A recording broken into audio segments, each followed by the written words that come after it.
Best in Zumba uniform for 2025 is Barangay Tagawaga!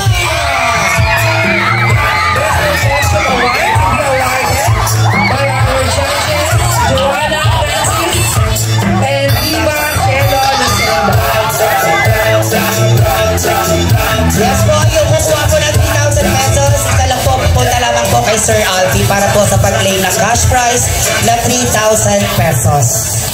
Or 80, pwede po si Kagawad na lang mag-claim ng premyo po doon sa special award na 3,000.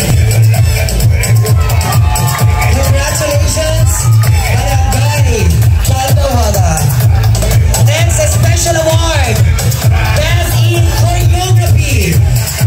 Sino kaya ang ating best in choreography to receive a certificate and a 3,000 pesos and cash?